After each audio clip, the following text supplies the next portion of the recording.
आज का topic BA programme semester 5 के DSE 1A पाश्चात्य राजनीतिक चिंतकों से है। हम बात करने जा रहे हैं प्लेटो के शिक्षा सिद्धांत की। जैसा कि न्याय सिद्धांत समझाते समय मैंने आपको प्लेटो के जीवनी के बारे में बताया, उसके आगे हम आज शुरू करते हैं प्लेटो का शिक्षा सिद्धांत।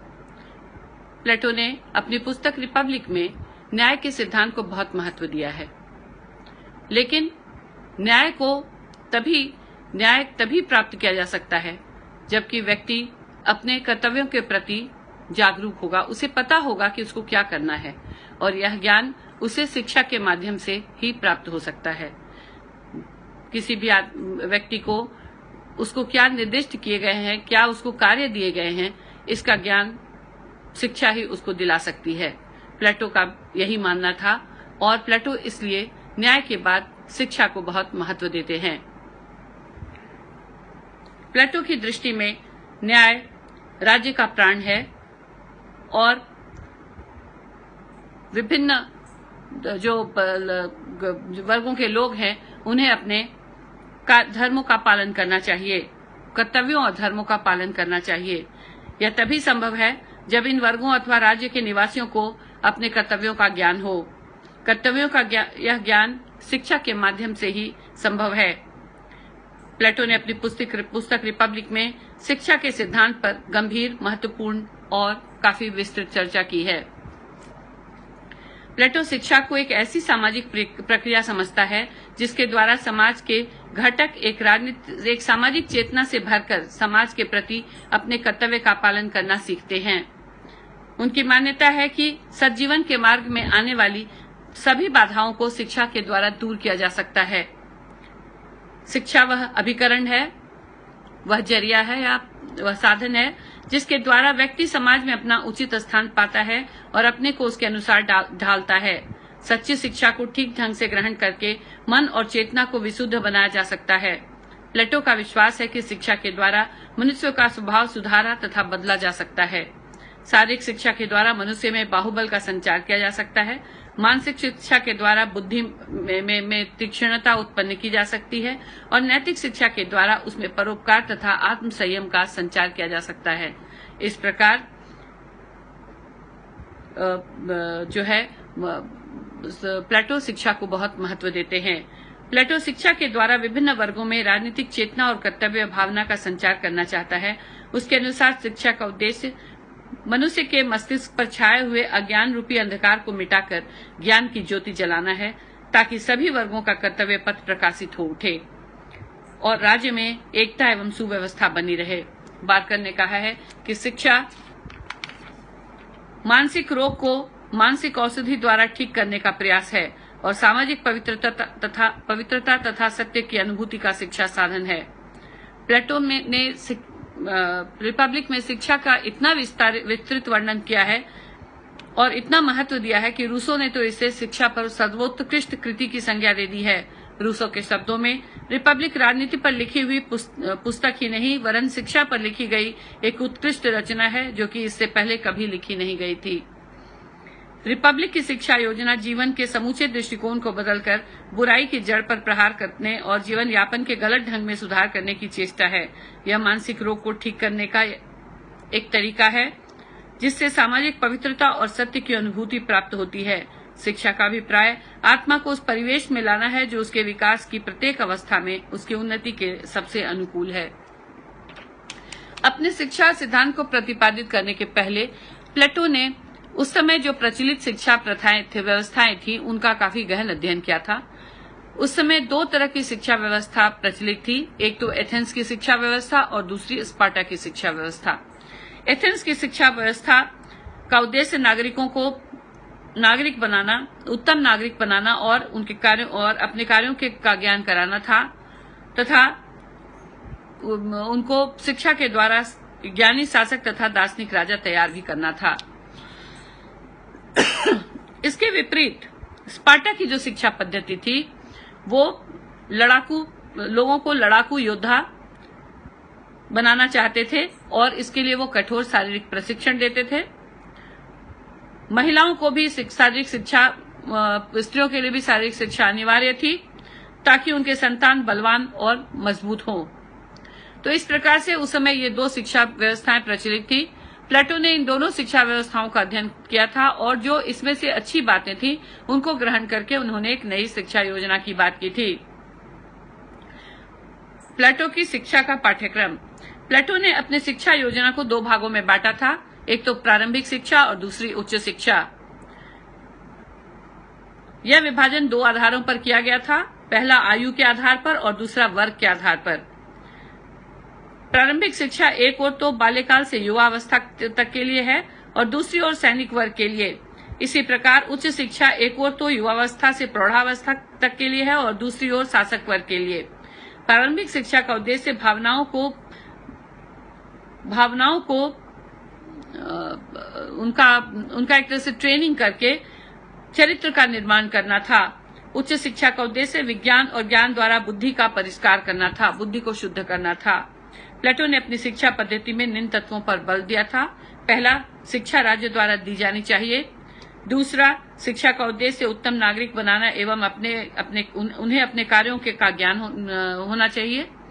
तीसरा, शिक्षा न देने वाले परिवारों की समाप्ति होनी चाहिए। और चौथा, शिक्षा द्वारा योग्य ज्ञानी शासक अर्थात दार्शनिक राजा तैयार किए जाने चाहिए। अब प्लेटो के शिक्षा का कार्यक्रम। प्लेटो ने दोहरा कार्यक्रम शिक्षा के लिए दिया है। पहले तो प्रारंभिक शिक्षा जो थी उसमें 6 प्रारंभिक शिक्षा का पहला स्तर जो था वो 6 वर्ष के बच्चों तक के लिए था। दूसरा 6 से 18 वर्ष के लिए और तीसरा 18 से 20 वर्ष के लिए। तो 6 वर्ष तक के बच्चों के लिए, उसके बाद 6 से 18 वर्ष के बच्चों के लिए और फिर 18 से 20 वर्ष के बच्चों के लिए प्रारंभिक शिक्षा इन 3 स्तरों में दिया जाना था। प्रारंभिक शिक्षा में प्लेटो शारीरिक, साहित्यिक और संगीतात्मक शिक्षा सम्मिलित करता है। वह चाहता है कि शिशुओं और किशोरों को निर्मल और स्वस्थ कहानियां सुनाई जानी चाहिए। संगीत द्वारा बालक बालिकाओं की आत्मा को निर्मल और पवित्र बनाया जाना चाहिए तथा व्यायाम द्वारा उनके शरीर को स्वस्थ बनाना चाहिए। प्लेटो के अनुसार संगीत का तात्पर्य केवल गाना बजाना ही नहीं, संगीत मानव मन को झंकृत करने वाला और सभी ललित कलाओं का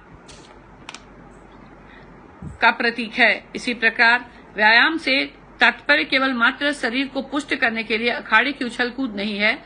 व्यायाम का उद्देश्य ऐसे शरीर का निर्माण करना है जिसमें स्वस्थ और विशुद्ध मन का विकास हो सके एवं जिसमें साहस तथा धैर्य के गुण पनप सकें।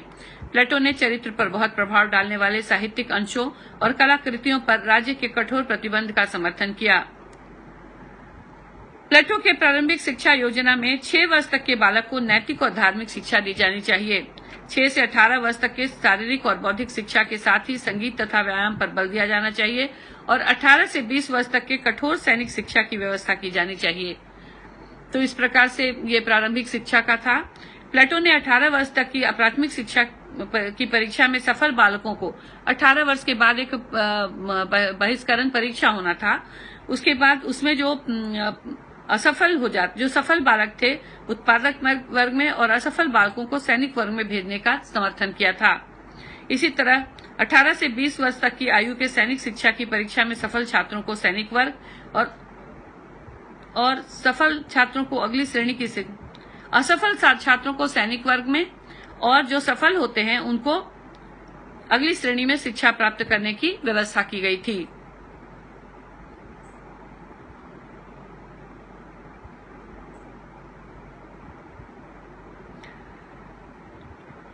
अब उच्च शिक्षा की बात करते हैं हम लोग। प्लेटो की उच्च शिक्षा में 2 स्तर हैं, एक 20 से 30 वर्ष तक का शिक्षण और दूसरा 30 से 40 वर्ष का शिक्षण। 20 से 30 वर्ष के आयु में जो शिक्षा दी जानी थी वो राज्य का शासक और निरीक्षक बनने वालों के लिए थी। उच्च शिक्षा में प्लेटो ने गणित, भूमिति शास्त्र, ज्योतिष, संगीत और दर्शन शास्त्र विषयों को रखा था। उच्च शिक्षा में गणित को बहुत महत्वपूर्ण स्थान दिया गया था। वह इसे दर्शन शास्त्र की प्रथम श्रेणी के रूप में महत्व देता है। प्लेटो के समय गणित का क्रियात्मक उपयोग युद्धों में किया जाता था। उस समय यह विश्वास किया जाता था कि योद्धाओं को संख्याओं के उपयोग का ज्ञान होना चाहिए, तभी वो अपनी सेना की व्यूह रचना कर पाएंगे। उच्च शिक्षा का दूसरा विषय भूमिति शास्त्र या ज्योमेट्री था और यह भी गणित से संबंधित था। ज्योतिष और संगीत के शास्त्रीय ज्ञान पर भी प्लेटो ने विशेष बल दिया था। प्लेटो की व्यवस्था के अनुसार 20 वर्ष से 30 वर्ष की आयु तक उपयुक्त विषयों का अध्ययन करने के उपरांत एक परीक्षा होगी। उत्तीर्ण होने वाले विद्यार्थी 35 वर्ष की आयु तक दर्शन शास्त्र की शिक्षा दी जाएगी। जो उत्तीर्ण हो जाएंगे, जो पास हो जाएंगे, उनको 35 वर्ष तक दर्शन शास्त्र की शिक्षा दी जाएगी। प्लेटो की शिक्षा का कार्यक्रम 35 वर्ष की आयु में समाप्त नहीं होता। वह इस शिक्षण को भी अपूर्ण मानता है क्योंकि उससे विद्यार्थी की कोई बौद्धिक शिक्षा ही मिल पाती है, उन्हें संसार का क्रियात्मक अनुभव नहीं होता। अतः प्लेटो अगले 15 वर्ष तक दार्शनिकों के लिए संसार की पाठशाला को तूफानी थपेड़ों और धक्के खाकर व्यवहारिक शिक्षा प्राप्त करने की व्यवस्था करता है। इस तरह 50 वर्ष की आयु तक सांसारिक जीवन की कठोर परीक्षा में खरे उतरने वाले दार्शनिक ही प्लेटो के अनुसार शासक बनने के अधिकारी हैं। प्लेटो का यह कहना है कि 50 वर्ष के बाद भी स्वाध्याय करते रहना चाहिए। मतलब प्लेटो के लिए शिक्षा एक अनवरत प्रक्रिया थी, वैसे लोगों के लिए जो कि इसमें जो दार्शनिक राजा बनने वाले थे उनके लिए। अब प्लेटो के शिक्षा सिद्धांत की क्या विशेषताएं थी, क्या गुण थे, वो इस प्रकार हैं। प्लेटो की शिक्षा व्यवस्था का आधार मनोवैज्ञानिक था। दूसरा, प्लेटो की शिक्षा व्यवस्था का उद्देश्य मनुष्य के हर पक्ष का विकास करना था। तीसरा, प्लेटो अपने शिक्षा सिद्धांत में व्यवहारिक और सैद्धांतिक दोनों तरह की शिक्षा की बात करते हैं। चौथा, वो पुरुषों और स्त्रियों के समान शिक्षा की व्यवस्था करते हैं। पांचवा, शिक्षा के माध्यम से वह आदर्श शासकों का निर्माण करना चाहते हैं। छठा, शिक्षा के माध्यम से वह व्यक्ति तथा राज्य के संघर्ष को समाप्त करना चाहते हैं। सातवां, वह संरक्षण की शिक्षा के प्रति अधिक चिंतित हैं। उत्पादक वर्ग की शिक्षा के प्रति वह चिंतित नहीं है। आठवां, वह राज्य नियंत्रित शिक्षा का समर्थक है। नौवां, वह शिक्षा के नैतिक पक्ष को सबल बनाने के लिए साहित्य और कलाकृतियों के सृजन पर राज्य के नियंत्रण का समर्थन करता है। 10वां, वह शिक्षा को 2 भागों में बांटता है, जो प्रारंभिक शिक्षा थी और उच्च शिक्षा थी वो। और लास्ट है, प्लेटो की शिक्षा व्यवस्था शासकों के प्रशिक्षण पर बल देती है जिससे कि अज्ञानियों का शासन समाप्त हो सके।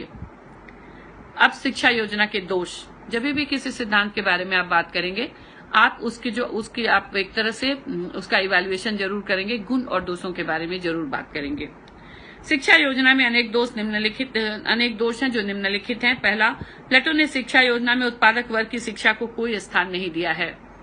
दूसरा, पाठ्यक्रम में गणित को आवश्यकता से अधिक महत्व दिया गया, साहित्य की उपेक्षा की गई है। तीसरा, प्लेटो ने कवियों और कलाकारों को राज्य के नियंत्रण में रखने का प्रयत्न किया है जिससे उनका स्वतंत्र विकास नहीं हो सकेगा। चौथा, शिक्षा कार्यक्रम बहुत लंबा और खर्चीला है। पांचवां, 35 वर्ष तक विद्यार्थी बने रहने वाले शासकों में प्रायः नवीन कार्य करने, आत्मनिर्भरता और स्वतंत्र कार्य करने की क्षमता निरुत्साहित हो जाती है। ऐसे व्यक्ति उत्तम शासक नहीं बन सकते हैं। नेक्स्ट, यह शिक्षा व्यक्ति को अपेक्षा राज्य के विकास पर जोर देती है। उसके बाद 7th पॉइंट है, स्त्रियों और पुरुषों को समान शिक्षा की व्यवस्था करके प्लेटो दोनों के स्वभाव और भावनाओं के अंतर के महत्व को नहीं समझ पाए हैं। और लास्ट है, इस सिद्धांत में रुचि की विविधता नहीं है, जिसका इंटरेस्ट है उसके हिसाब से शिक्षा देने की बात वो नहीं करते हैं। प्लेटो की शिक्षा प्रणाली में चाहे जो भी दोष निकाले जाए, पर यह स्वीकार करना पड़ेगा कि उसका शिक्षा संबंधी विचार एक प्रशंसनीय शिक्षा दर्शन एवं शासकोपयोगी शिक्षा योजना है। उसने शिक्षा पर जो बल दिया है उसके लिए संसार उसका सदैव आभारी रहेगा। हमेशा याद रखिएगा कि प्लेटो ने ये बातें आज से लगभग 2400 साल पहले की थी। 427 ईसा पूर्व में वे पैदा हुए थे और उसके बाद का उनका चिंतन है। तो उन्होंने जो शिक्षा के बारे में बातें की हैं, कहीं बहुत हद तक ये बातें आज भी हमको लगता है कि हमारे लिए उपयोगी हैं। धन्यवाद।